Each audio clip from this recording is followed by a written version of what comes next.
কি ইসলাম প্রচার করতেছেন? যে পোস্ট আপনাকে মসজিদ পর্যন্ত নিতে পারলো না, ওই পোস্ট আরেকজন ভাইকে দিনের পথে আনবে কিভাবে, বুঝলেন আপনি?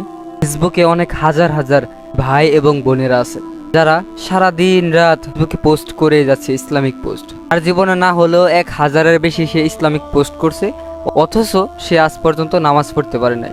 তো যে পোস্ট তাকে কোনো উপকৃত করতে পারলো না নামাজের দিকে, সে পোস্ট আরেকজনকে কিভাবে নামাজে নিয়ে আসবে? যেই পোস্ট আজকে তাকে ইসলামের পথে ফিরিয়ে আনতে পারলো না, ওই পোস্ট কিভাবে অন্য ভাইকে ইসলামের পথে ফিরিয়ে আনবে বলেন?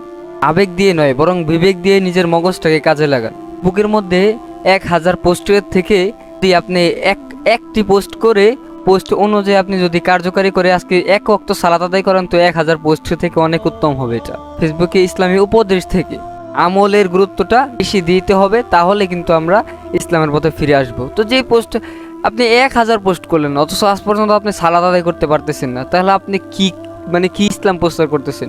যে পোস্ট আপনাকে মসজিদ পর্যন্ত নিতে পারলো না, ওই পোস্ট আরেকজন ভাইকে দিনের পথে আনবে কিভাবে, বুঝলেন আপনি?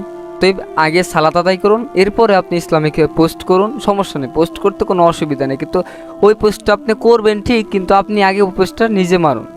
কিয়ামতের দিন এক শ্রেণীর মানুষ জাহান্নামে যাবে। তখন ওই লোকেরা, যাদেরকে এসে দাওয়াত দিত, ওই লোকেরা বলবে, এ ভাই, তুমি তো আমাদেরকে এত ইসলামের কথা বলছো, আজকে তুমি জাহান্নামে কেন? আরে ভাই, আমরা তো সিম্পল কিছু, সাদা সিধা কিছু বুঝি না, আমরা তো আল্লাহ তাআলা মাফ করছে জান্নাতে চলে আসলাম। তো তুমি এত কিছু জানার পরও তুমি আজকে জাহান্নামে কেন? সে বলছে, তো ওই ব্যক্তিটা বলবে, যে ব্যক্তি জাহান্নামে, ওই আলেমটা বলবে, ওই ব্যক্তিটা বলবে যে আসলে ভাই, আমি আপনাদেরকে অনেক কিছু বলছি, কিন্তু আমি নিজে আমল করি নাই, যার কারণে আমি জাহান্নামী। অতএব দেখেন, নিজে আমল না করার কারণে কিন্তু অনেক ব্যক্তি জাহান্নামে কিয়ামতের ময়দানে যাবে। অতএব আল্লাহ সুবহানাহু ওয়া তাআলা আমাদেরকে এই সমস্ত ফিতনা থেকে হেফাজত করুন। আমিন ওয়া আখিরু দাওয়ানা আলহামদুলিল্লাহি রাব্বিল আলামিন। আসসালামু আলাইকুম।